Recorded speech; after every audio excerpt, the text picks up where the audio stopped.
The Immortal Game by Aesthetic B. Chapter 21 End of Harmony.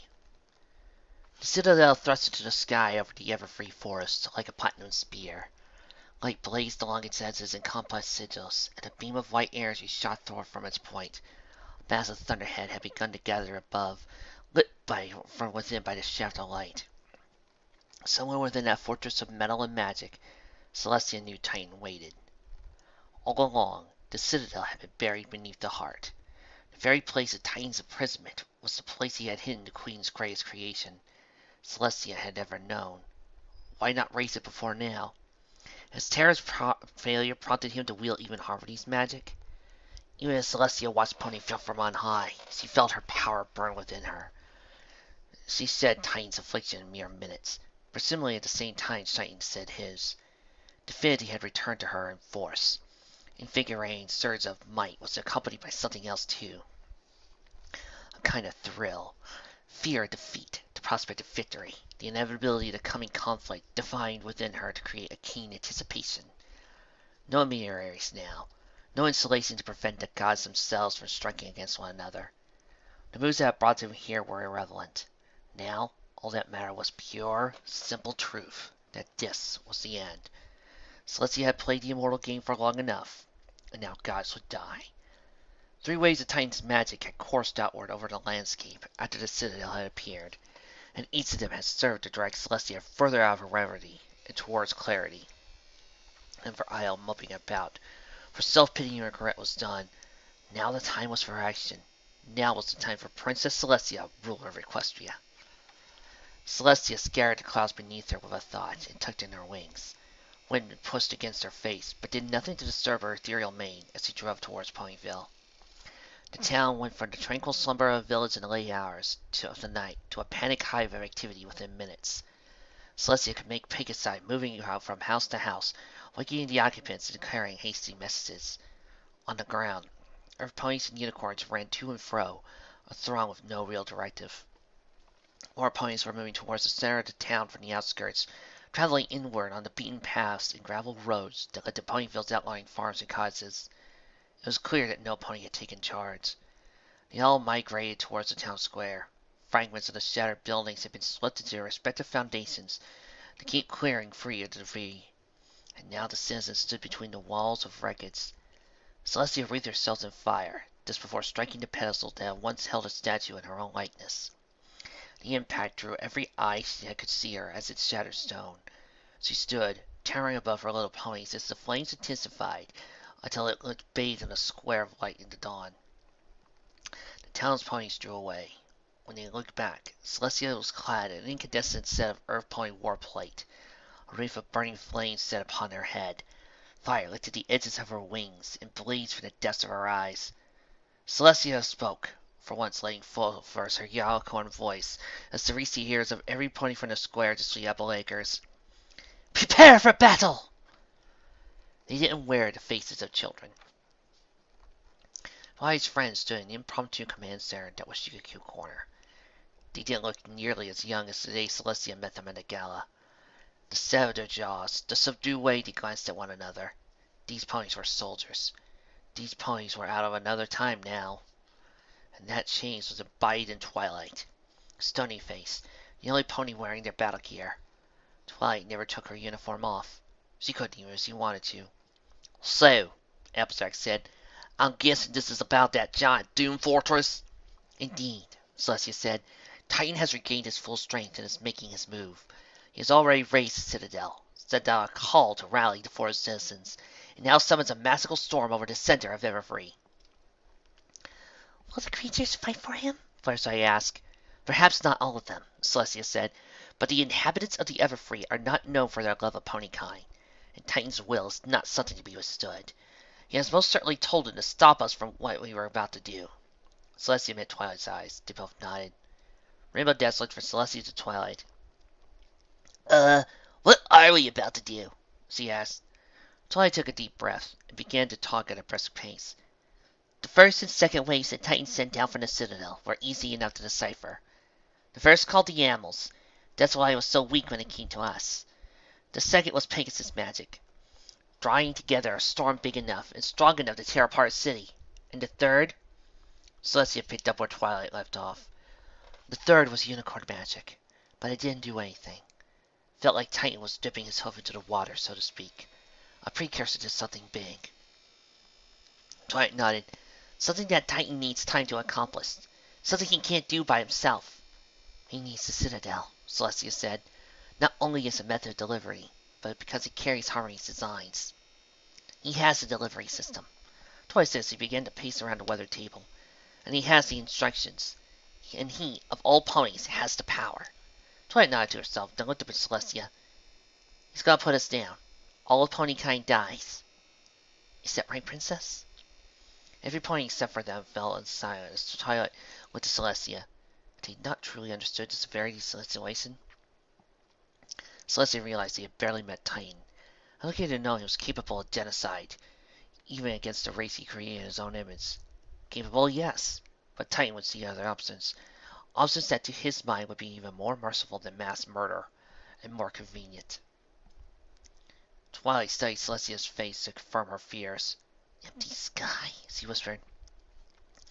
But I only have one night of this left in me. She closed her eyes. Go ahead, Princess. Luna and I will meet Titan in combat, she said, as planned. A shadow stepped out of the corner of the room. It resolved itself into Princess Luna, mane flowing, clad in an ethereal robe of pure black. This should be an interesting fight, Luna said. Interesting. Optimism from Luna was a little jarring. Which leaves you with the army, Celestia said to Twilight. Sir, Unimpressive and Buttercup are organizing them now. You will take them through the Everfree to the Citadel, while Luna and I hold Titan's attention. Then you will find a way to enter the Citadel.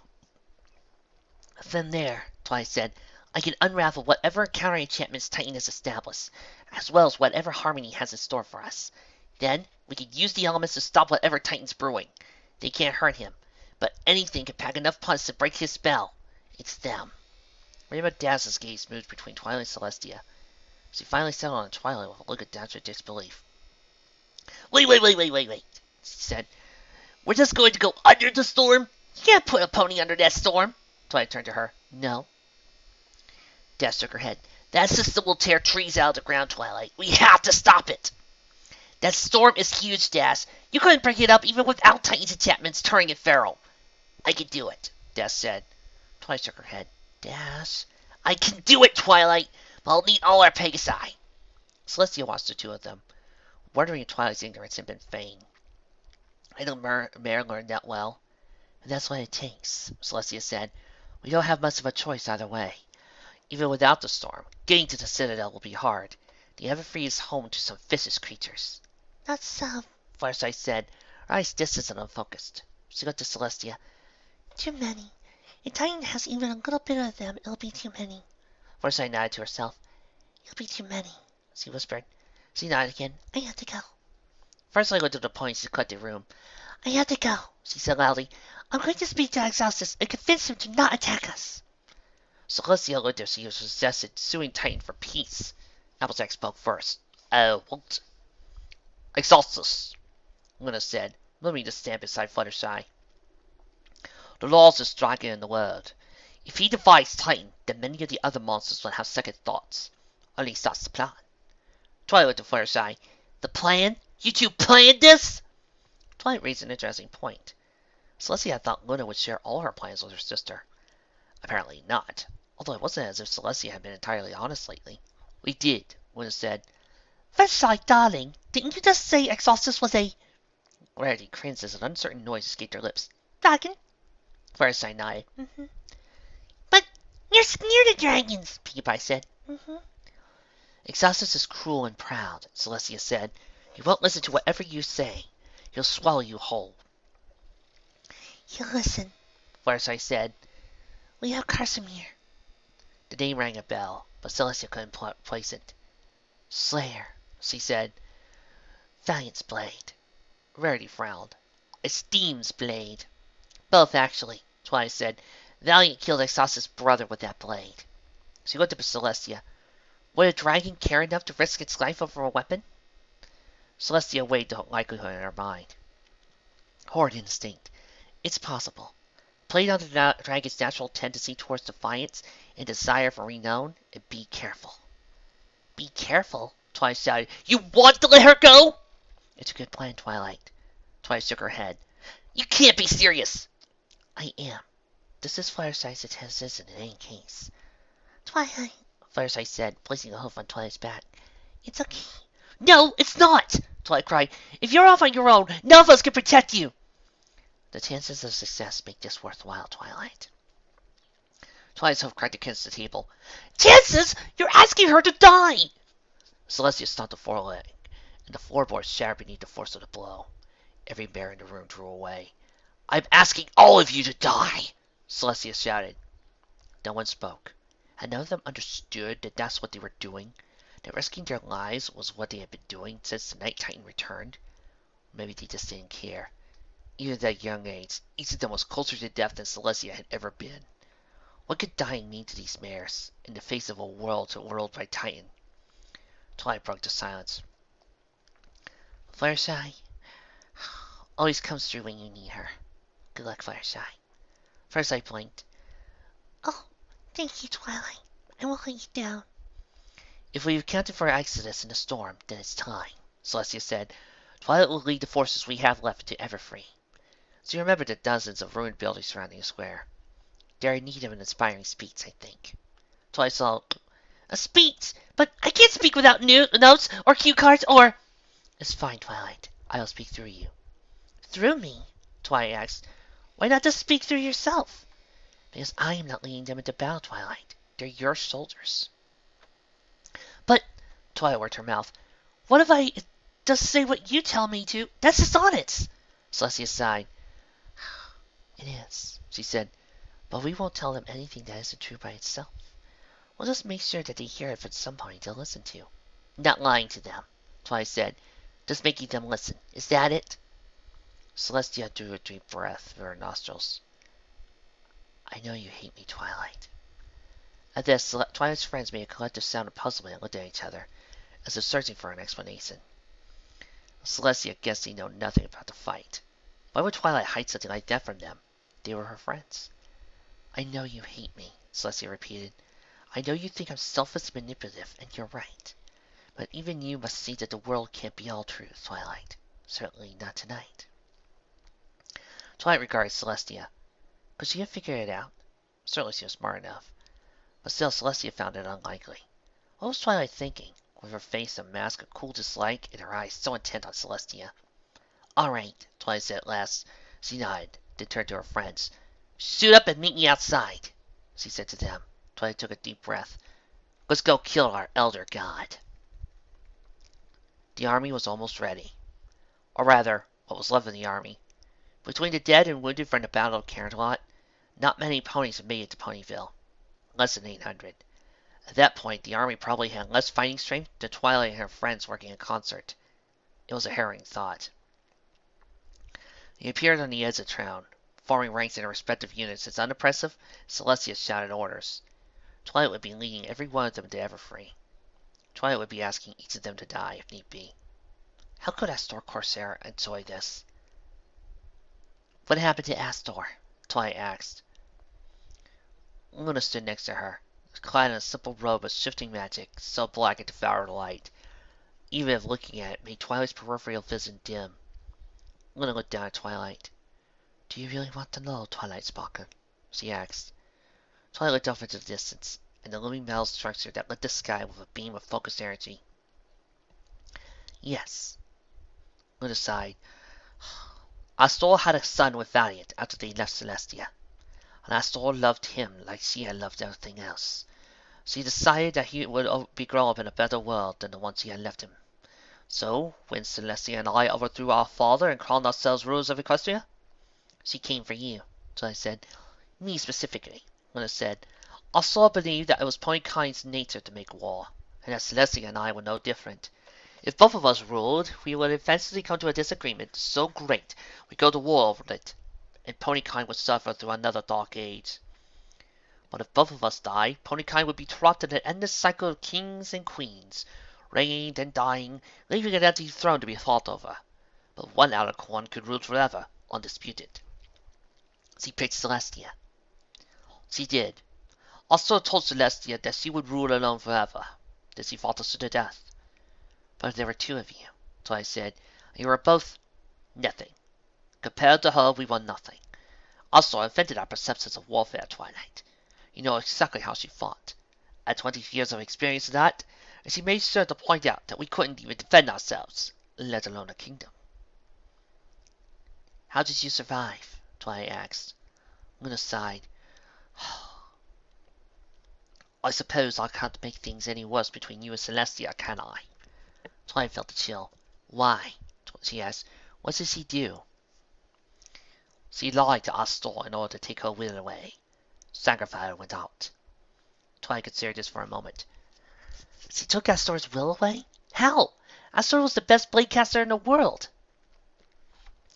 And thus would have her mind closed to any ideas that could break her resolve, yes. But I suggest Celestia played on the prior relationship in order to undermine her stance. Regardless, Astor was no longer fighting to just kill. And so, Celestia was able to put her blade out for several seconds to subdue her. Despite all her ability, Astor was still a unicorn, and so without her blade, she was easy to overcome. Her blade went out only for several seconds? How did it go back so soon?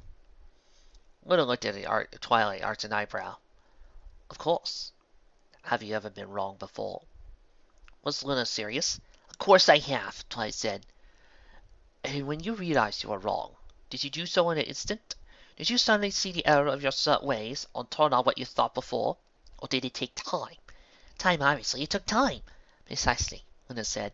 A pony cannot change what they believe in an instant, Twilight Sparkle. In fact, the most common reaction to evidence that contradicts them is to strengthen their defenses. When I commanded Terra's armies, I lost faith for the first time when I looked down at a dead colt who had no cutie mark. It wasn't enough to change who I was. But it was enough to make me feel the faintest shadow of doubt, if even for a moment. That, Twilight Sparkle, was the first step. Celestia made Astor take that first step. And then she killed her? At this, Luna seemed perplexed. Of course not. She merely subdued her. I wanted to kill her. But Celestia insisted we let her live, a decision that would end up saving many lives when Discord returned. But let us not talk of Discord when the greater throw is at hoof. Here are your friends. Or at least, 4 of her friends. Fluttershy had left as soon as possible. Exastis wouldn't be in his lair for long. Rarity looked pristine as ever in her white robe. Knight Commander of the Order Nocturnus. Albitech wore her titanic warplate under a hat that Twilight couldn't believe was still in one piece.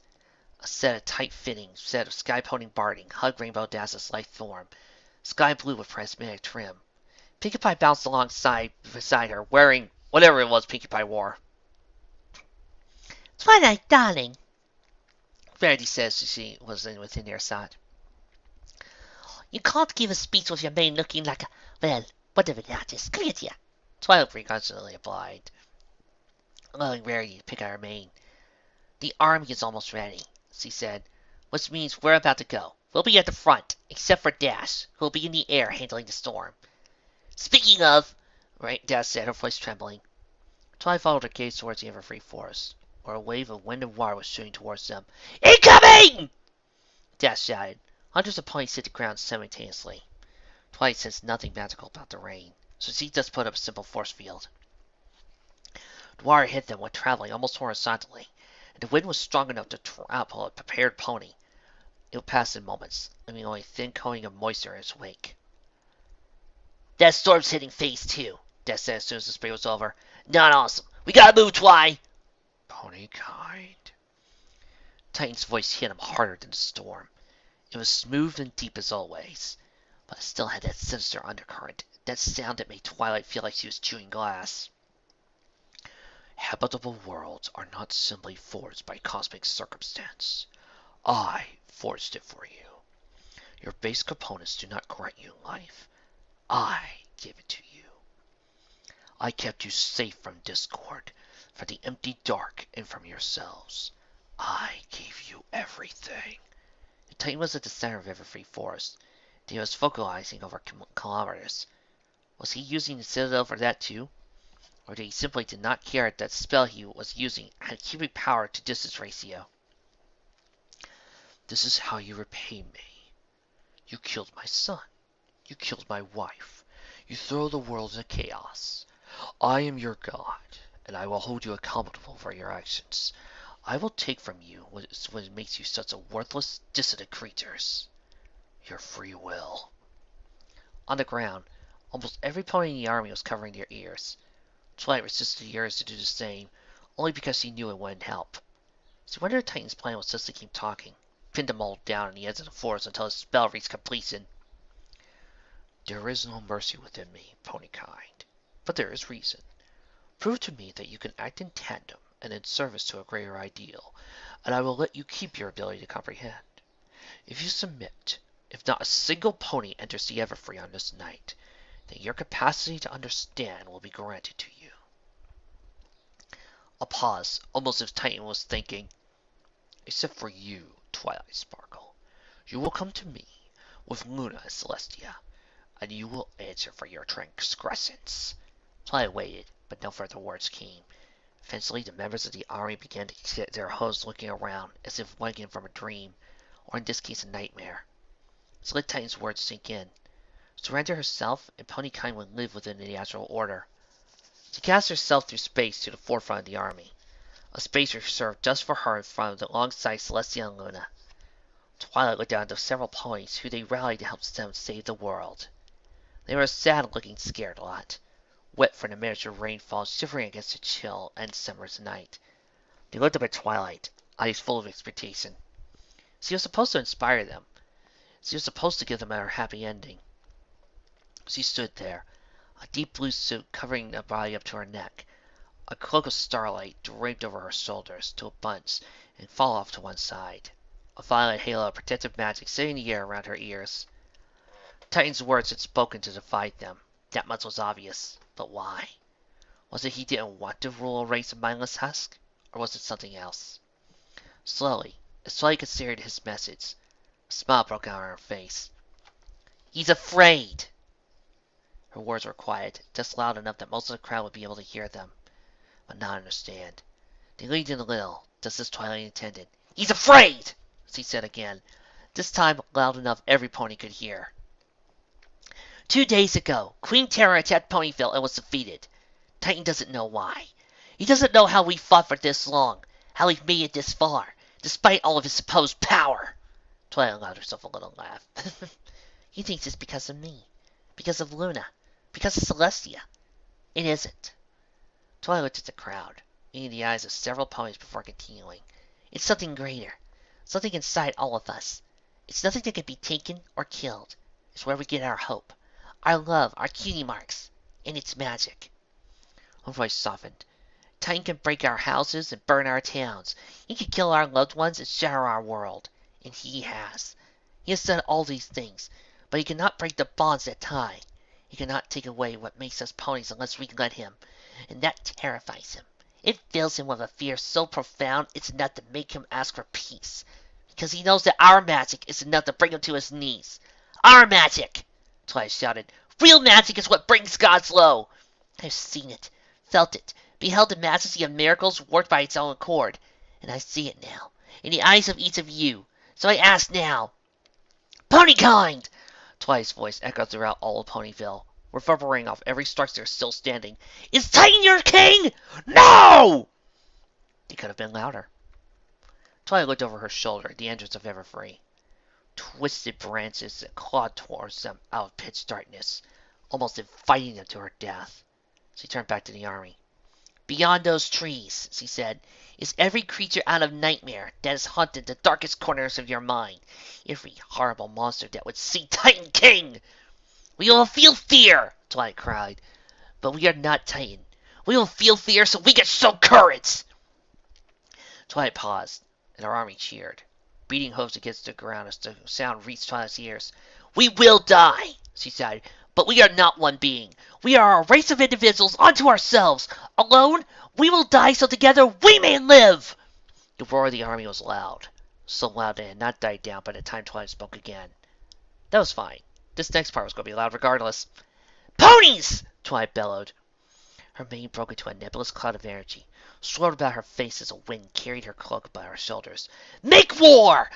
not make war, not to kill our enemies, but put an end to the darkness that has befallen our world. Titan has made us in his image. It gave us only pain and death and violence, and that is why we will unmake it with mankind. Dwell's sound that hit Twilight was enough to disturb her ethereal mane. She drew Equinox out of thin air, channeling power to make it burn as bright as a newborn star. Celestia and Luna both drew air around them against their bodies, shot away into the night sky, leaving in their wake trails of frost and fire. Go now! Twilight shouted. To the Citadel! Cheering and screaming, the last of Ponykind's army overtook. Twilight galloped off into the ever-free forest. Somewhere in there, Twilight knew her father ran with them. The Pegasi stayed behind, held by bay at Rainbow Dash's outstretched hoof. They formed a wing around her on the ground. Listen up! Dash shouted. That storm will tear the whole forest apart, and our army with it, unless we do something about it! Spitfire half flew, half leapt to Dash's side. Twilight noticed he was wearing her Wonderbolt's outfit, something she'd never done in the field before. Maybe she felt like dying like a Wonderbolt tonight. You need 5,000 Pegasi to break up that storm, Rainbow Dash, Spitfire said. Yeah, Dash said, and that's why we're not going to break it up. Her face lit up in an arrogant grin. We're going to move it. Spitfire cocked her head. Can't we move it? I don't know very much more than the basics when it comes to weather. Dash nodded, as if she expected this. Moving the storm's going to be dangerous, she shouted to the assembled Pegasi. But danger is my middle name. What about you, Pegasi? What is your middle names? Dash was immediately answered with a chorus of Danger! Well, ain't that a mighty coincidence? Dash said.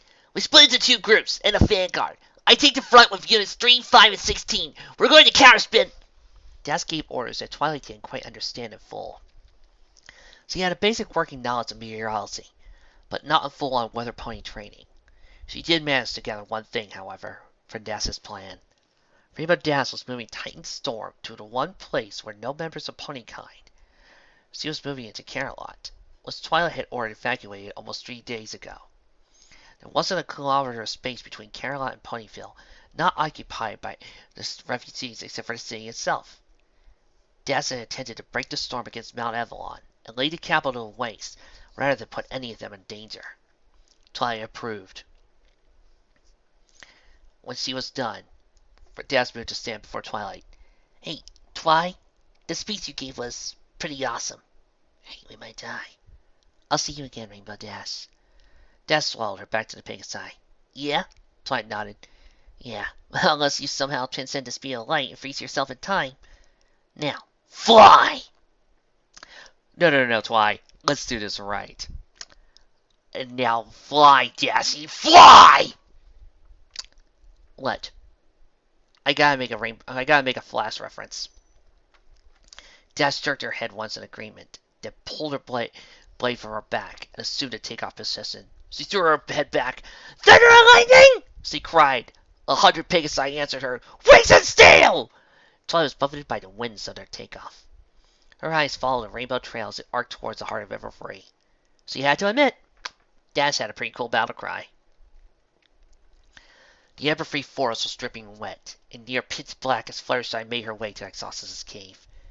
With each fall of her hooves squelched in the newborn mud. It wasn't long before pushing through the vines and branches had her soak. High above, a Titan storm rumbled, threatening to unleash the wrath of the heavens at any time. It was difficult for Fluttershy to move quickly. Every time her hooves sucked against the mud of the forest floor, she cringed at the noise. But she knew that flying would be more dangerous. Given the dense tangle of brush that was barely visible above her head, she saw shadows flickering between the trees, and heard the occasional sound of branch bending towards the crown to release a torrent of water. Each disturbance made her want to stop, and creep forward even more slowly, but couldn't. Time was running out, so Fluttershy moved through the Everfree as fast as she could, with spinning on her hose, in a straight line, with her eyes focused on the path directly in front of her. There were things watching her, she knew. Things that eat meat, things that ate bones. Creatures of the night that would happily kill her just for stepping into her territory. Savage animals that would tear out her throat and pull her to pieces and feed them to her young. Fluttershy whimpered as she lost her grip on a branch and swung forward to hit her on the nose. Her muzzle stung as she drew back. She pressed on nonetheless. It was a branch. Just a branch. She couldn't afford to get scared by a little branch. She had to keep going. Because she had to reach Exastis' lair. She had to convince the world's biggest dragon not to kill them, using nothing but the saddlebag she wore on her back. She had to do it because they couldn't. Maybe they could, but they all had better things to do anyway. What would Fluttershy do in the Battle of Everfree? She couldn't kill a creature. Not even was bearing down on the pony she loved. It just wasn't in her. That kind of strength others had. Fluttershy had another kind of strength. The only creature she ever wanted to kill was Titan. At the time, it had been so easy to say it. We're going to kill him. She remembered the lightness of Hyperion's form as she held it against her body. How wrong his neck felt, bending away from his collar at such an odd angle. Titan had killed his own little boy. Did that mean he deserved to die? First, I couldn't make that decision. She had been hysterical at the time. Was she going to become hysteric now? Was she break down in fear, submitting to the creatures of the Everfree, long before she ever reached Exastis' cave? Fighting her own fear was easier than she thought of her friends. But thinking of her friends made Fluttershy even more aware of the fact she was alone. A low, sinuous hiss drifted out from behind a nearby bush. Fluttershy wasn't alone, not really. Whatever silence had gathered herself to vanish when she began to run. Her hooves set muck splattering, and branches began to snap against her chest and face. She could barely see the ground ahead of her, but it didn't stop her from charging on. True, she could crack, but that was a small risk to take compared to being swallowed whole. A wet, slithering sound reached Fluttershy's ears as she ran across the underbrush. She didn't turn around to see what it was. From the noise of snapping branches that followed from its pursuit, it was bigger than her. Definitely big enough to swallow her whole. It never got the chance. It caught up to Fluttershy, but just as she felt the fangs against her flank, a cacophonous explosion of wood and soil knocked Fluttershy to the ground. A heavy thud of earth against her side sent dull pain coursing through her body. Several moments passed before Fluttershy regained her senses and scrambled to her hooves. The giant snake that had been chasing for her, for that was what it was, had been pinned to the ground. A manticore scorpion-like tail through its neck. The beaks hunched over its snake, maw dripping blood, as it shook a hunk of flesh between its teeth. Looked at Fluttershy as the dying snake thrashed against his crown, pinned by a lion's paw. His eyes shimmered with more than just a predator instinct when it saw Fluttershy. The manticore loathed her. She could see the wretched emotion written on his face. The chunk of snake meat fell from his mouth, forgotten. Fluttershy realized he was shivering. Please? The manticore released a feral roar as it flared its wings. Flecks of blood splattered Fluttershy's face. She stumbled back, caught her footing, and turned and ran. This wasn't another manticore with a thorn in his paw. Had Titan done something to the creatures, or did they hate her just that much? Fluttershy pumped her wings as she galloped over to the forest floor, doing everything she could to move as fast as possible. Was the manticore faster than she was? Could it tire her out? She heard its paws pounding against the forest floor as she went. Was it just her, or was it the sound getting louder, closer? What was worse, it was soon joined by more pursuers. Shadows slid against the shadows in the darkness of the Everfree.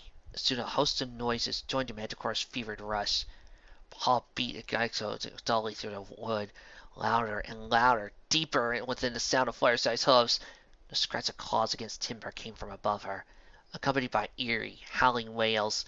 More slithering whispered against the underbrush, and the beat of wings heralded a shrill, raucous call. Please! Fluttershy said to herself as her blood pounded in her ears. Please, please, please, please, please! She was beginning to tire, the taste of metallic bile on her tongue, and the muscles in her hindquarters growing tight, threatening to seize up at any moment. She tripped over a branch and almost went to the forest floor, but barely recovered in time to hear the branch into a dozen places in a loud snap. She could turn and fight, but how? All the others were so good at war now. But Fluttershy never learned to do anything. She never wanted to hurt another living creature. Applejack would spin in place and kicked him away with her titanic strength. Rarity would cut through the ribbons with her glaring blade. What could Fluttershy do? Nothing. Because even if Fluttershy could have killed every creature that screamed through the forest on the back of her hooves, hungry for her blood, or flesh, or just the thrill of killing, she wouldn't have. It wasn't in her, and that was something she had been proud of even as she died. No sooner had she made her decision, her host left the muddy forest floor to sink into cool, damp ash. Fluttershy's forelegs collided with something hard. Another branch? She was thrown to the ground head first. Her face hit the ash, kicking a cloud of it, causing her to sneeze violently as she scrambled back up to her host. It was then that she noticed every sound in the forest had stopped. Tentatively, Fluttershy looked over her shoulder. They were all still there. The manticore, with its dripping red maw and hateful eyes. Harpies, with their scaled skin and slitted eyes and lips pulled out grotesquely over a set of teeth. Teeth for tearing. Timberwolves, with their gnarled wooden bodies and tense and rigid, their eyes gleaming. A snake, as thick around as a pony, uncoiled and poised to strike. None of them moved an inch as they watched her. None of them stepped into the ash, as though rather than a change in topography, they stood upon the edge of a great precipice. To take a single step further was certain death, which, first I suppose, it probably was, considering what she had tripped over was a bone. Ash, bones, the monsters of the Everfree too afraid to continue. None of the intense fear Fluttershy had built up was released. Her heart beat even faster as he turned, panting, to behold the entrance to the lair of Exastis the Black. The mouth of the cave loomed over her, a maw that was dark and lifeless compared to the manticore's gorse-like teeth. Above ground, Exastis' lair was little more than a giant mound of overgrown rock. But Fluttershy knew the cave went deep down to the earth. With no way to turn back, and a terror fueled by the thought that she might fail her friends, Fluttershy took a step forward. She trod across the ash, hooves kicking up a dry layer that sat beneath the damp surface. Her host struck bones that rested beneath the soft particles, and she shuddered.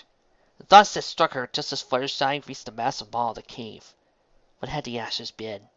What was it that she was tasting on her tongue, piping from her eyes, feeling stuck to her fur? With striking clarity, Fluttershy knew with a certainty that it wasn't trees. She staggered to the edge of the cave's mouth, coughing, spitting, doing whatever she could to just get them off of her. She tasted bile again, and didn't even try to stop herself from vomiting into the pooling ash, just holding herself steady against the stone with a hoof as she stretched. "You can't do this, you can't do this, oh empty sky!" Tears carved paths through the ashes that clung to her face and spattered against the dead dust below. "I can't do this!" Fluttershy sobbed. "It's all dead! It's a dragon! And I can't even hurt anything! It's everything I can't do! It's all my fault! I'll fail my friends!" Fluttershy sniffed. "I'll fail my friends. I can't do that." She swallowed. "You have to go in. Because being afraid is part of being a pony. It's a part of you. The only time you can be courageous is when you're terrified." Fluttershy still felt the bone-chilling, body-numbing fear of dying, of failure, of her friends never seeing her again, while she blew ashes around in a cold, dark cavern. She still heard every instinct screaming at her to run away, but she took a step inside the cave, because she knew that those things weren't going to go away, or get easier to handle. Of course she was afraid. There was a dragon, but while dragons may never have been her greatest fear, they were also something of a specialty. The ash thinned as she descended, but it never gave away. Soon enough, almost all light went out of the world, and Fluttershy was left to wander alone through the pitch darkness, with nothing but the sound of her hooves, shifting through the dust of the dead to accompany her. Down, down she went, stumbling through the darkness and sliding on the fractured stones beneath her. As she lost her footing, she didn't recover. How far would she fall before getting her bearings and taking flight? How far to the end of Exastis' cave? Was there an end? "Oh, look at there! There's the impaled body of Garble." "You couldn't go through with this for 1 minute without doing a dead Garble joke, could you?" "Nope." What there was a dragon, the largest and oldest in the world. Would he listen to a word she had to say, or would he simply turn her into ash? How long until Fluttershy found him? Was he watching her now? The ground beneath her began to level out. It wasn't long until Fluttershy set a hoof down not on ashes, but what felt like coins. The dragon's hoard. She had to be nearby. She closed her eyes. It didn't make any difference in the pitch darkness. "Exastis!" she said. She strode further into the pile of treasure. wings ready to steady her should she lose her footing. Exastis! What if the dragon had already left? What if Fluttershy hadn't been fast enough and they were already at war? Exastis! She shouted. No, this couldn't be right. She couldn't be too late. She wouldn't feel her friend. Exastis! He moved. Fluttershy couldn't see a thing, but she could feel him. Sense his massive scales sliding over a stone around her as the oldest dragon in the world became aware of her presence. She heard him, a booming sound that set her teeth on edge. Fluttershy swallowed. Exastis was big. She was small. What was he going to say? As if her movements were like stones sliding against one another, his voice was like a mountain being ground into dust. You are new, pony. An eye opened not 10 feet from Fluttershy, as big around as she was. It glowed red with an errant light, illuminating the ridges around it. It was exhausted. He saw her. Run! Fluttershy's instinct screamed. This was a predator who could crunch her bones under his teeth as easily as he might bite into a stalk of celery. His voice rolled throughout the cavern, sharp constants that were crackling boulders and fowls that boomed like thunder. You are not Titan, Exastis said. You are not Celestia. No godhood. Food. Food. That echoed throughout the cavern, launching itself somewhere deep inside Fluttershy's mind. Right, and next the voice said, it was screaming, it was run. Fluttershy trembled. Wait, I'm here to talk. I know why you're here, little pony, Exastis said. It's like the caveman had been given a voice. Words were so deep and guttural. You would have me refuse to fight. This I will not do. Die now. Fluttershy felt air rushing past her, and realized that Exastis was inhaling. She saw a glow ahead, a dim pinpoint of angry red light that could only be gathering in his throat. Wait! She screamed. The light disappeared to be replaced by his eye once more. You're not going to even tell me why? Exastis' words had an edge of impatience. Why, what? Fluttershy clenched her teeth to keep them from chattering. Why you hate us? She said. Why you want to kill us? Exastis grumbled. It was the sound of a milestone bigger than a house. I am a dragon, he said. I burn, I eat, I kill. Destruction is my way, and you are in my territory. I once sat atop a black rain of fire to spend the whole of the 3/3, a terror to all ponykind. Then came your sun princess, a foe that could not be fought. She confined me to this forest, where I've reigned from ever since. It will please me to once again lay ruin to living ponies. So seldom do knights come to slay me here. I don't want you to stay out of the fight, Fluttershy said. I want you to fight with us. A startled laugh sent a tremor through the ground. But if Titan wins, we will return to the old ways. I will be allowed to roam over your territory. If Titan wins, Fluttershy said, there won't be a ponykind anymore. He's going to turn us all into puppets. What will be the point of killing us then? You'll be stalking prey. You'll be harvesting crops. If Titan wins, don't talk about that, Fluttershy. Think about everything else, even the dragon. Exastis grumbled a grin. That is true, he said. I have felt his quelling spell building. Ponies were not the greatest prey in any case. I long to hunt again the colossal beasts of northern mountains, the dragons of borderlands. I wish to set the world on fire, pony, and you will confine me to this pitiful forest. It used to be vast, he rumbled. We once had more, but your sun princess is shrewd and wicked and cares only for her people. A respectable building, as it were. We are dwindled, and my glory has dwindled with us. But you kill each other. It is our way, Exastis cried. The cave seemed to shake. Do you think that any of the forest inhabitants have not pondered civilization? They could cross the threshold and live in your world if they so chose, but they stay. It is who they are. You think I am a monster, pony, but you do not see the wisdom that has come with my age. We have been stifled, suffocated by the rule of your sun princess. There was once another princess. Fluttershy's breath caught. Another princess? Yes, she did not try to rule us. She embraced our way, and the creatures of Everfree loved her.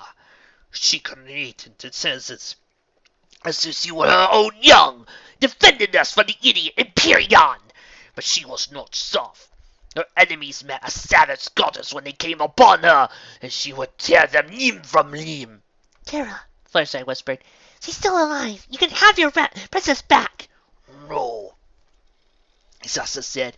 She is different now. A doggone rabbit, the least. Because of Titan, Fluttershy said. Titan made her that way. Titan took away your princess. Celestia took away our territory. What if, Fluttershy swallowed, what if I could give you some back? The tundras to the north aren't very populated. Not for long, anyway. We could move, and then you'd be able to get to the mountains. And the borderlands aren't too far from here. No, Exastis growled, eyes narrowing. A dragon is not given his spoils. He takes them. Then to take them from Titan, with us. Fluttershy said, the world is his right now. Take it back with us, and we'll divide the spoils. Interesting viewpoint, Exastis said. I would have territory once again, even if we could never have another princess. There's more, Fluttershy said, turning around to fumble in her saddlebags in the dark. She reached in and grabbed her only contents, a single chevroned piece of sharpened platinum iridium. Casimir, Fluttershy said, tossed the blade to shard to land in a light chink against the treasure pile. It's yours if you can help us. The eye continued to regard her, as the sound of claws screaming against the treasure resounded throughout the cave. Exastis raised the shard, so tiny compared to its digits, examined it with his eye. The blade that killed my brother, he said at last. I have sought this for a long time. But dragons do not bargain for treasure, pony. Will you take it?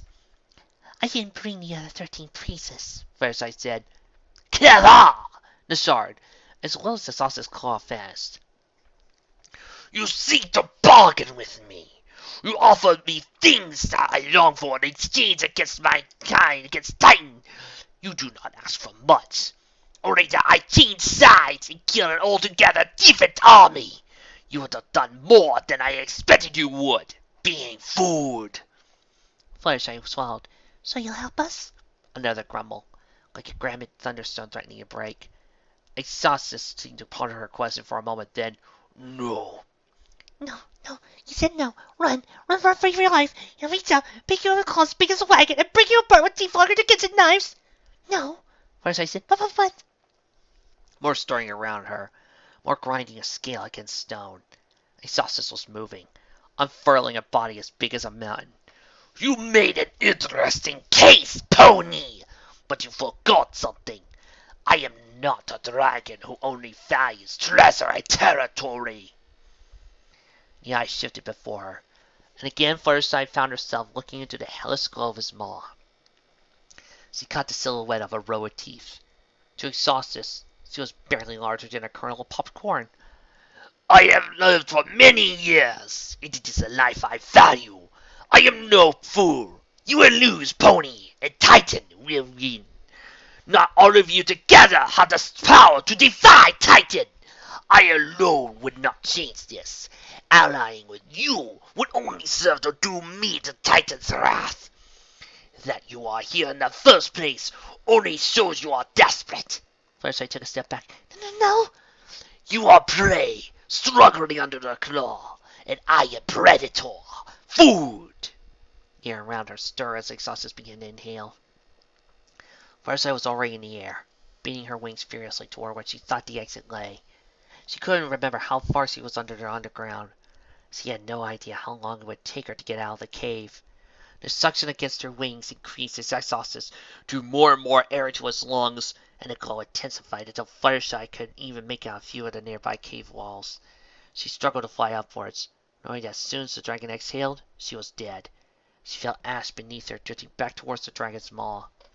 She saw the faintest bit of light up ahead, the dark of the night breaking the pitch black of the air. Fluttershy beat her wings harder, but barely moved an inch. She sensed was the force of Exastis' lungs. He stopped breathing in, and Fluttershy sagged forward, confused, but nevertheless relieved at the release. Why was Exastis stop breathing in? To breathe out, Fluttershy realized. The fire roared behind her, and Fluttershy pushed against the air with all her might, trying desperately to reach into the mouth of the cave. It was getting close. The roar was getting louder. She was nearly there. The sound of death screamed in her ear. Just a little farther. She failed. The first wave of heat struck her before she got free. It came over her like the heat of a right from standing close to an open oven. Unbearably hot. It got hotter, like holding her against a stovetop. Then it got harder. First I felt her hair burning away as she was thrown free of the cave, less sizzling and popping. The ass of 1,000 dead things helped break her fall, but stuck to her blistered skin. First I knew she was possibly dead, or at least dying, but she had to get up, had to get away. She coughed off ash, but couldn't do anything else through the unbearable pain. The ground shook and heaved beneath her.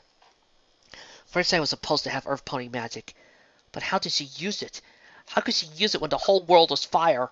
Every touch against her skin made her want to scream, but her throat felt raw.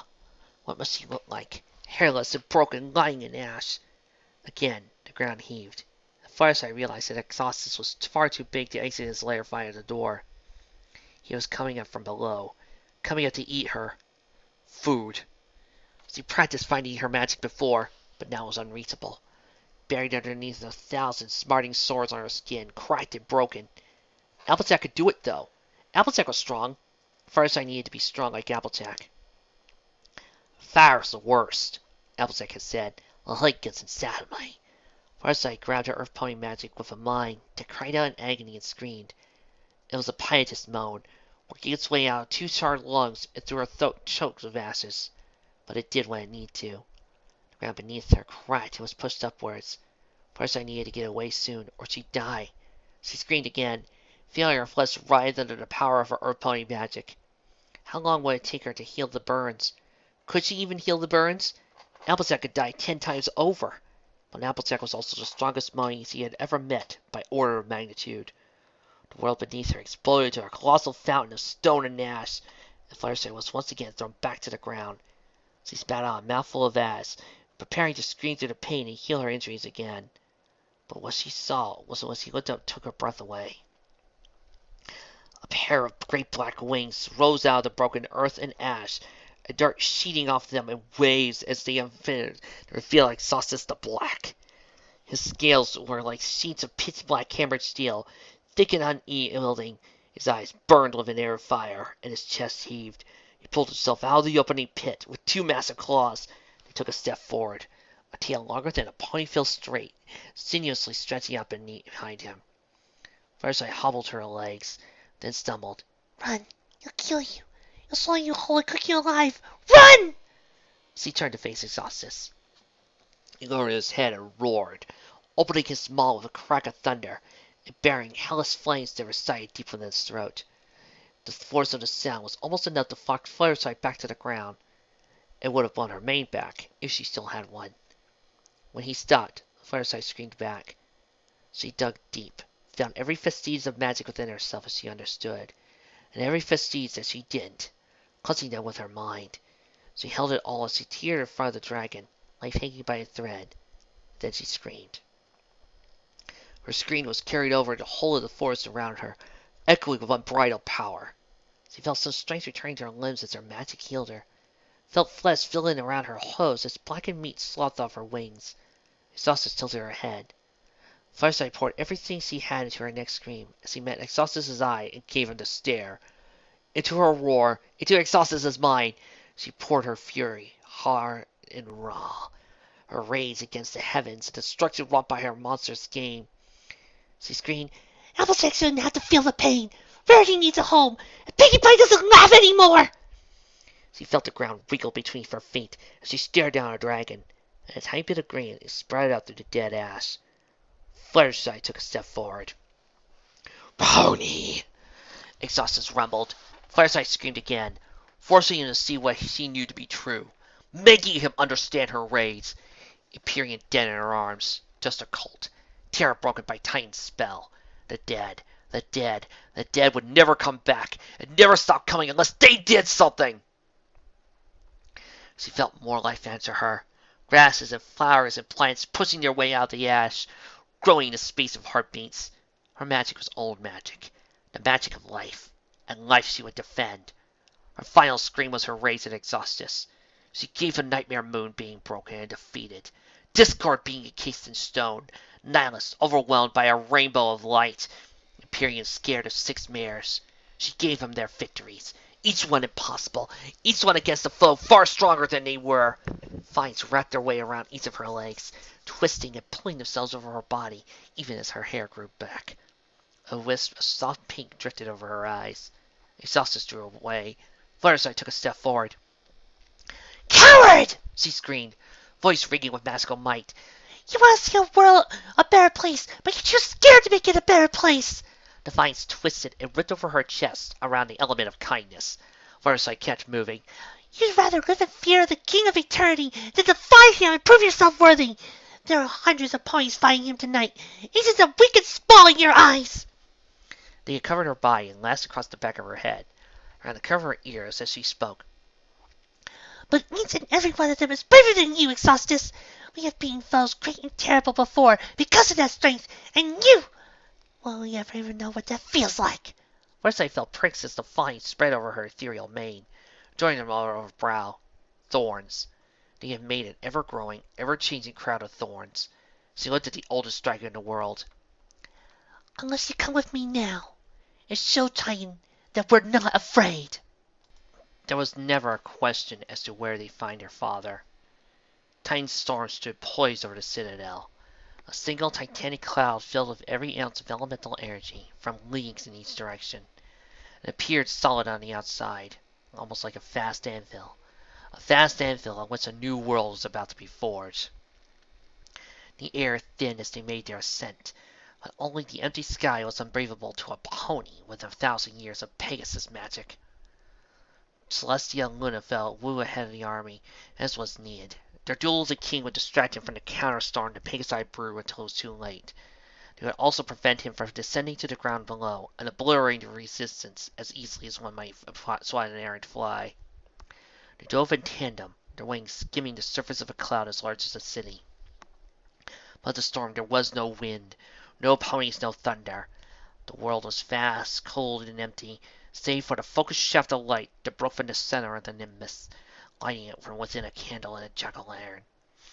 And for the being who stood in front of it, he was as vast, cold, and empty as the world around him. Impassive, as the legend that stars that burned around them, as powerful and contained as the storm raged below, older than they fought for, and every creature on it, like a passion, an alien as empty and dark as high above them. But for all that, he could die. Celestia and Luna believed this with an intensity that rivaled the burning of all stars combined. They had to believe it, because they were going to kill him. He faded away from them, into a beam of light that would strip ponykind of their souls. He did not flinch from the incandescent glow, or turn to look at the daughters he no doubt were there.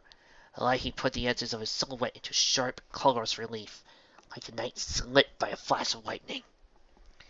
They landed on the tightly formed surface of the thunderstorm, apart from one another, Titan putting his beam between them.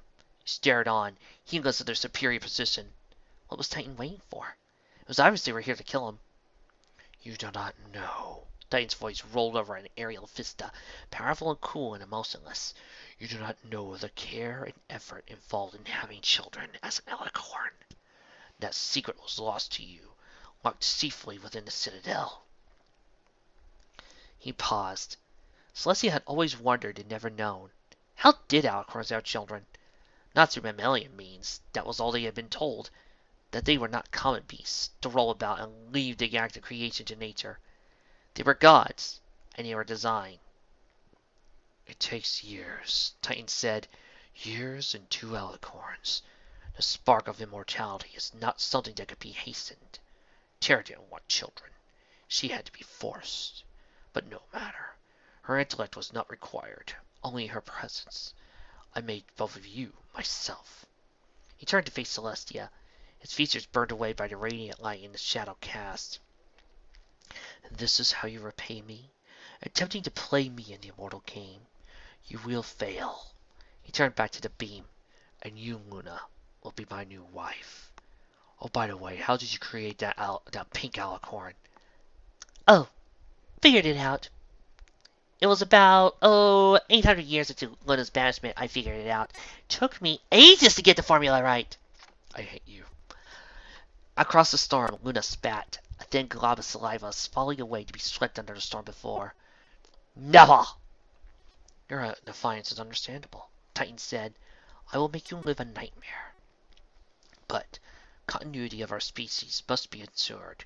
Celestia has proven herself far too unstable. You are stupid, if weak by comparison. Nadia lit the night like a second moon. We shall see, father, Luna said, falling back into a blade-casting stance. Her robe of night flared around her, making her mane shine all the brighter. Zenith sheared its way through the air before Celestia. As light glinted orange on her warplate mimicked the crown of flames. She stood a hoof against the storm cloud, sensing the energy contained, energy eager to be used. Four streams of color in her mane split from one another and curled about her face. Look at me, father, she said to her father. Titan turned to regard her, face not showing the least amount of curiosity or worry. Do you know the first rule of immortality? Celestia asked him. The faintest expression of anger passed over Titan's face as the muscles between his eyes constricted. You will die. You will die, Luna echoed, taking a step towards him. On the ground unraveling of time, this must come to pass. Celestia moved closer to her father as well, each step of her hose carrying a small discharge of electrical energy, a burst of light. This must come to pass, she said. Titan turned his gaze from Celestia to Luna. Horn glowed. He was encased by his black armor, plates echoing against the hulled sound as they closed around his body. There is only one rule, he said, looking back upon the beam of light that pierced the heavens. Like the dust being blown away from a buried treasure, the stream of light before him parted and flowed off an object hidden within. It dwindled and thinned until at last only a thread of energy bisecting a long, slender shaft of darkness.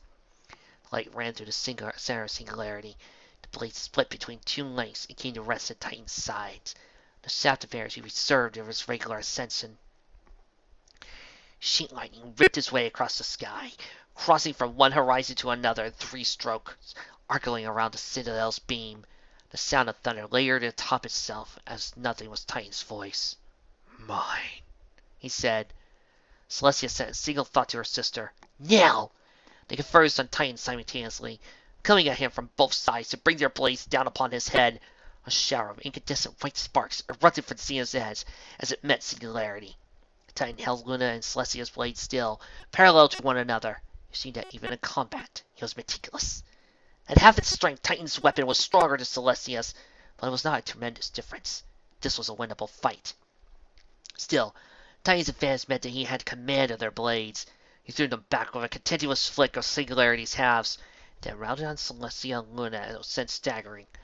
Luna ducked under a swipe of her meshless gaze, and then caught another on the deer, her blade ringing like a bell and throwing out a corona of wraith-like swists as it pivoted back into position. She had always been a better fighter. It made her Terra's favorite. It didn't matter. In the second it took for Celestia to throw herself back at her father, Titan's blades buffeted against Luna's defenses like the storm beneath, crashing against the deer again and again. Each impact had put Luna another inch out of her hoofwork, another step off her guard. At last he battled the deer away and drove a spell into Luna's chest, so hard it tore at the clouds beneath them and catapulted her through the air. When he rounded on Celestia, it was all she could do to hold her ground. She rolled out of the way of the deadly swipes, blocked his blades with barriers of pure magic, and stalled his approach with Zenith, and threw herself away from the unarmed strikes that could shatter boulders. We can't fight him using our blades, Luna. Use everything you have! Luna burst from the thundercloud ahead beneath them, trailing a crackling steam of hardening elemental energy. She threw her hers forward, and an angry red bolt of lightning shot forward to smite the king. Carrying an armored hoof, and the lightning vanished without a trace. Titan beat his wings once, crossing the distance between himself and Luna, to stab at her with black blades. Luna melted into a swarm of bats that threw themselves past Titan. Thus the Celestia shattered Zenith and sent it at the king. The incorporeal swarm pulled itself together beside Celestia. They met Titan's next onslaught together, casting the halves of singularity on weapons of night and day. As soon as they did, Celestia encased an armored hoof and telekinetic energy, and drove it into the king's chest. The strike met armor as hard as Titan's Titan took over his skin and shattered like a diamond. But it threw her farther back, sending him spinning away into the storm like a stone, and also shattered Celestia's foreleg into 1,000 fragments, each no longer a pebble. She reformed her leg with a thought, and plunged back into the fight. Above the raging storm and their battling armies, the gods dueled. Celestia and Luna had the advantage of numbers, but they struggled to maintain the advantage of position. They ducked under and flipped over Titan's blades, used shields and moment spells as they worked in tandem to keep him between them. It was difficult. Titan whirled and stepped out of every one of their assaults, using the momentum from one strike to carry him into the next. He was the center of a shower of magical power, and he forsook grace and subtlety for pure technique and power. His blows hammered against Celestia's defenses. His maneuvers broke her martial composure. He struck with speed and power and precision. He never seemed to be out of position or caught off guard by Celestia's or Luna's spells. He never resorted to misdirection. Titan's apparent plan was simple. He would wear them down. He'd simply fight them until they wore out of power and claim victory in the game. Titan moved with absolution, fought with the knowledge he was unstoppable. Lord Celestia found herself beaten back by the terrifying strength and will behind singularity. The more she felt her sense of Titan's arrogance ebb and her own feeling of hubris rise. As he threw them away again and again, like a schoolboy playing king of the castle, the more it became apparent that Titan was very, very good at this. It didn't make things hopeless, though. It just made the game they were playing a difficult one. Celestia sent a solemn thought to her sister. It is time, I think, to push our divinity to its limits. Pinkie Pie, Rarity, and Applejack were in front of the army, which meant they got to see the enemy first. They run through the still damp forest, a thunderous stampede of ponies. Branches had whipped at their faces, and underbrush had been flattened on their hooves, but further into the Everfree, the smaller plants began to clear and gave way to the larger, ancient trees. It was there that they met the first host of monsters. They broke into the clearing of sentinel trees. They lay lit by 100 of maid's lights. In Pinkie Pie's case, a pair of goggles that let her see in the dark. It was important to get decided to keep running at the enemy no matter what they saw, to keep up the charge. It wouldn't do to have the army see them falter. This was why, when they saw that the forces of darkness had mustered every ounce of their instincts screamed at them to run away, they ran on. An enemy of ponies followed them. The first thing they saw were the snakes, each as long as their house, horn-like crests atop their heads and slitted yellow eyes. They coiled around the trees in the forest, watching and waiting for their prey. Between the trees, gathered in packs, were timber wolves, warped wood and sinew poised, their back arched and bristling. Standing apart the wolves were spires larger than wagons, dripping pincers clearly visible against the multicolored glow of maid's lights. Manticores, giant scorpions, ethereal bears, they stretched back into the forest, numberless as their eyes were pitiless. A group of trees moved far in the distance, and Pinkie realized it was probably a hydra. How many creatures were there? Commanded to the bound ponies behind them. Pinkie Pie did a mental inventory. 8 razor-edged magic hoof blades, 2 of which were loaded, and the other 6 were magnetized onto her back. 2 harpoons, each with a coil of near-invincible cord 40 feet long and 2 millimeters back, hanging from her flank. 6 Pinkie fireballs, 4 Pinkie smokers, 4 Pinkie boomers, and 4 pink field entanglement devices. 4 legs, each ending in a hoof. 43 teeth. Hopefully her lack of a second left side molar wouldn't put her at a severe disadvantage. They kept running, forward towards Titan's army. What would it be like to kill a living creature? Pinkie Pie wondered. They would feel just like puppets. It just wouldn't disappear after it stopped breathing. Whatever blood they spilled wouldn't wash away. Not tonight. A Sword Corsair had written in Ponies Make War that a pony needed to be trained to kill. She outlined a regimen for the sole purpose of stripping away a pony's equanimity in the face of an enemy. How did Pinkie Pie know that? Twilight Sparkle knew it. That was how. And Twilight was at the head of the other half of the army, far out of sight but not out of reach. None of them had training, but that was okay. The less the monster looked like a pony, the less they hesitate. The 2 months of Titan's world had taught them all to kill, or be killed anyway. In the darker of the night, more details resolved themselves as Pinkie Pie drew closer to the enemy. The spittle, sicking, shining in the mouth of a manticore, the sheen of venom at the points of a spire's pincers, the scattered maze light reflecting off a scorpion's chitlin.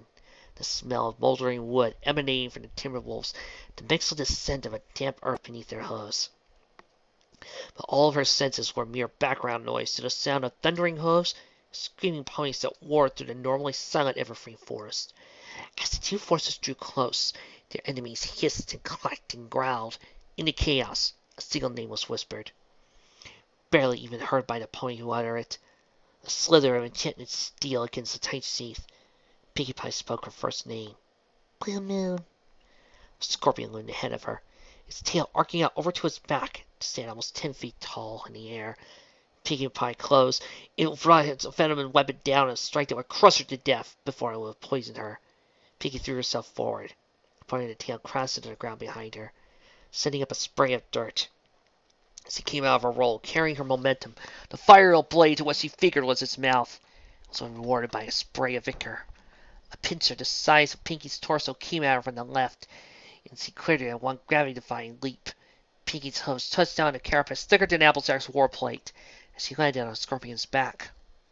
Twilight's magical redesign of Pinkie Pie's armor had almost been mostly to cut down on the weight. As he removed most of the straps and made everything attached via magical fields, then taking out the compressed gas in favor of a propulsive system that gathered energy from the air around Pinkie Pie, it turned into a kinetic force. But she also made other improvements. She made Pinkie Pie's blades, for one. She also worked in the element of laughter for his protective enchantments. Finally, Twilight taking Pinkie Pie's request and incorporated a blade retrieval system. They decided magnets weren't strong enough and looked for alternatives. Pinkie Pie had offered one. Why not just rewind all the moving as it goes out, bringing it back, like a yo-yo? Twilight laughed at the suggestion, explained it was not how physics work. Then she made it work somehow. So when Pinkie Pie, using every shred of her balance to remain atop the back of the black scorpion, recalled the blade she had launched somewhere inside her mouth, it came back to her. The scorpion lurched and shuddered as the blade tore through where Pinkie Pie had assumed its brain was. It punctured the beast's armor from the inside. It clicked into his holster as a light snick as the monster collapsed to the ground, 8 legs spasming. Pinkie Pie was already moving. She scrambled across the shaking corpse's back and sprang into the air, throwing herself to rest towards the Titan's army. The closest creature to her, the one that she would land on top before, was a spire twice as tall as she was, reared up on its 6 back legs, practicing its pincers as he came down. Pinkie didn't scream in fear, or let out a battle cry as she fell towards the monster. Instead, she brought her blades to bear and said, in a voice that was gaining volume, "Slim chance!" Twin slices from her blades relieved the spire of its 2 front legs, and its pincers closed in on thin air as Pinkie Pie rolled beneath it. When she came up to the other side, the spire was already collapsing to the ground, a half-dozen holes spewing insect ichor onto the ground as it twisted magically in the throes of death. A timber wolf pounced on her, teeth glistening and simple and deadly. Pinkie Pie was faster, catching it in midair and throwing it to the ground. She stabbed a blade through its neck, then levered its head off the sound of sputtering wood. "Vengeance, too!" The snake tried to swallow her whole, only to have the forepaw snicker-snack into segments. A bear collided with a nearby tree and collapsed dead. Applejack appeared in Pinkie Pie's field of vision a moment later, snapping a broken jaw back into place. A moment later, almost pony-shaped beast made of vines from head cut almost 20 parts before it stopped moving. "Tough luck!" Pinkie Pie turned to the rest of the army. The other ponies were not faring nearly as well as the 3 of them had. They formed a rough approximation of a line, but each time it had taken Pinkie down 4 creatures, over a dozen ponies had been killed. She watched the manticore impale the unicorn with his tail, then tossed her away like she was a doll. She saw a pack of timber wolves tear an earth pony apart before they were set upon by a unicorn blade caster. Another earth pony ran by, half his skin burnt away by a glistening coat of something slick. Pinkie Pie winced as he screamed and tripped over a dying chimera and hit the ground. Didn't get back up. They were dying, and that was bad. They didn't just need to survive. They needed to win. And they didn't get to the Citadel before it finished doing whatever it was doing. They lost. Silently, Pinkie Pie rolled back onto Applejack's waiting hooves, and Applejack threw her to the air. Pinkie Pie went up, her lightweight Pegasus form propelled by Applejack's titanic strength. As she spun about, she uncoupled her blades and seized them on her back, and slid 2 Pinkie Pie fireballs into her launchers. At the apex of her ascension, just beneath the canopy line, she spun to face the battling armies. Yes, the ponies were losing. The line was wavering in places it hadn't already been broken. The beast of Everfree stretched back as far as she could see. "Tangerine!" She saw her fireballs at the monsters to the left and right of Applejack, was rewarded with twin blossoms of incandescent pink fire and the unequine shrieks of their burning enemies.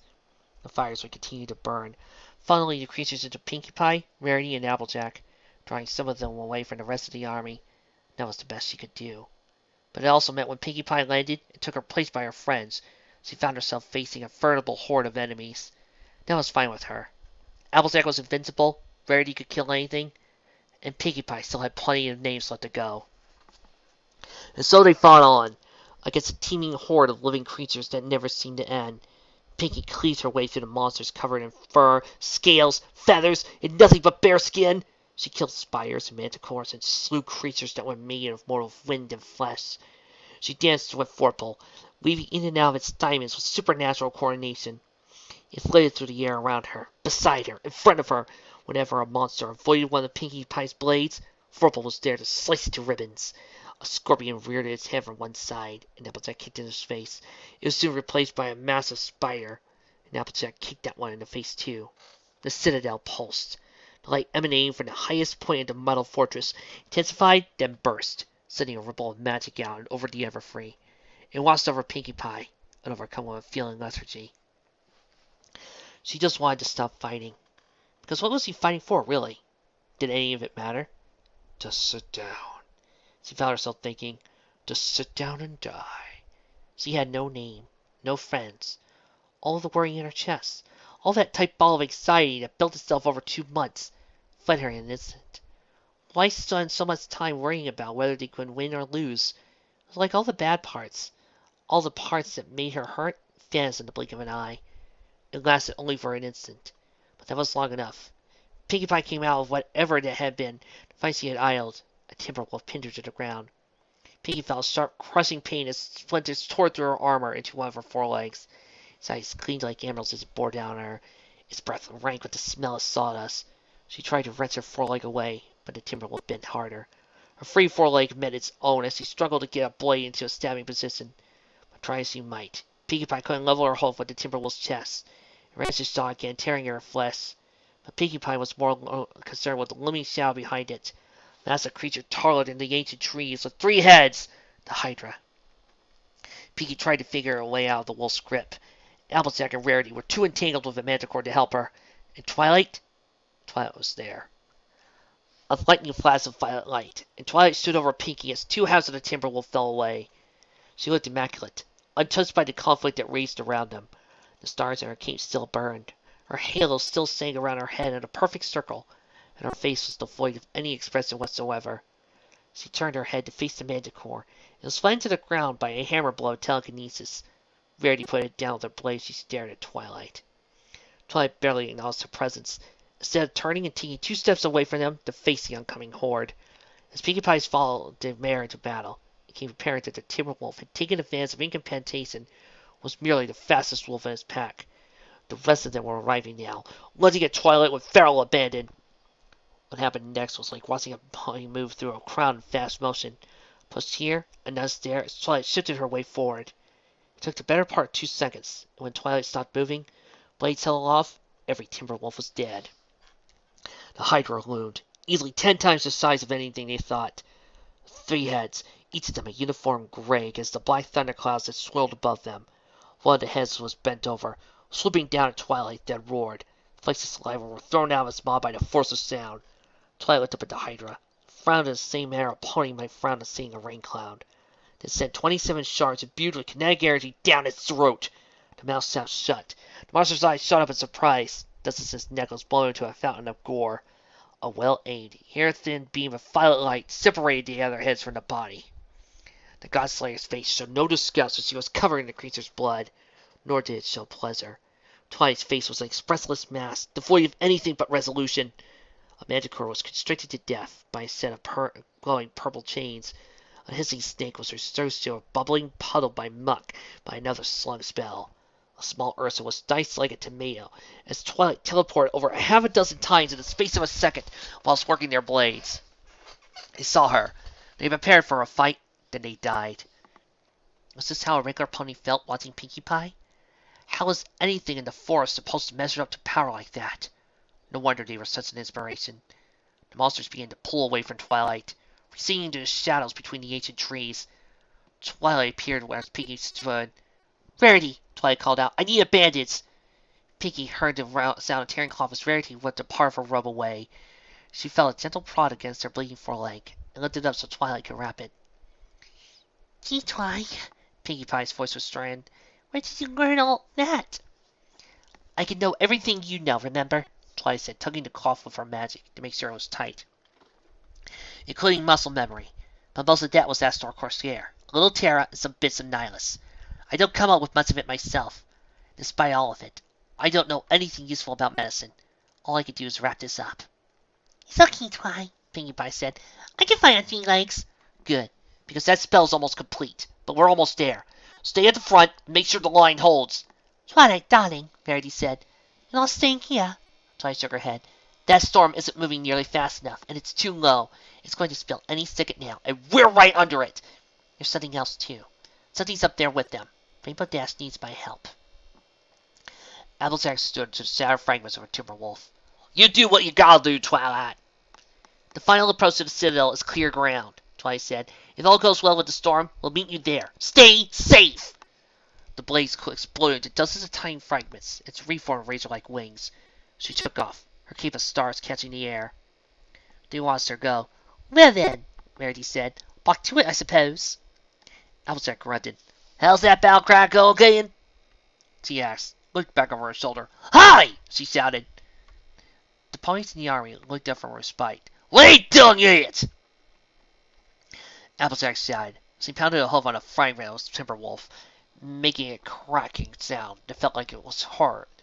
I've still got blood in my veins and fear in my heart. Time thinks he's killing. I say there's more work to be done. So ponies, make war!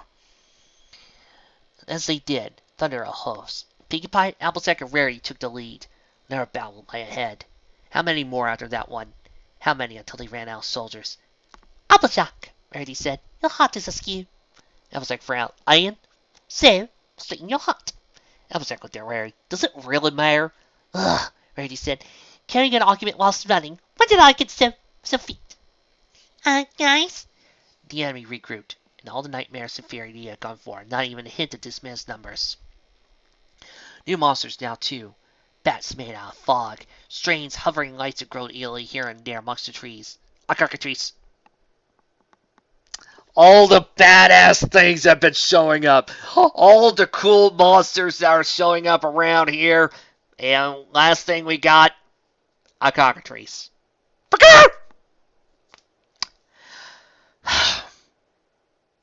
Arson, murder, and jaywalking, people. An ear-splitting reptilian shriek cut through the night air. Each of the 3 ponies looked up to see a familiar green thorn set against Titan's storm. Well, damn, Applejack said. They got a dragon. It must be like they're near, Pinkie Pie shouted. Like the Hydra. We kill it and they scram. The dragon dipped along its course, diving low towards the pony army. It bore down on them with terrifying speed. Move! Applejack shouted. The path was clear. The dragon unfolded its wings just before it hit the ground. It caught enough air to halt its fall and bring it to a sleeping line. Ponies were thrown to the ground by passing Peace undercurrent. Rarity and Pinkie Pie were pushed back by the wave of wind that it made when it landed.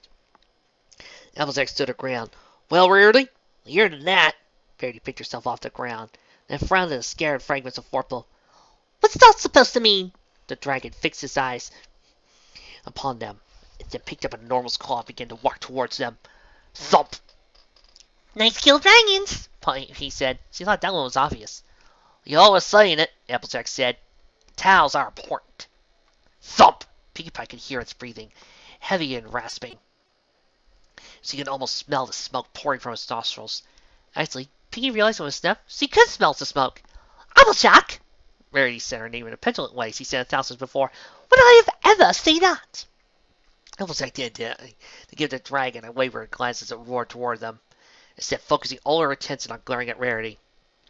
Rarity rolled her eyes. Okay, she said. So there was that one time, but you're helping me with this dragon. Applejack fixed her sentence. Always, Rarity. I'm helping too. Pinkie shouted as she loaded some explosives onto her foreleg. And please, Rarity said. 14 diamonds tessellated into one of the world's most famous unicorn blades. She turned on the dragon. The proper form of address is Knight Commander. You know, at the beginning of this fic, I made False start playing. Now at the end of this fic, Mirror Mirror.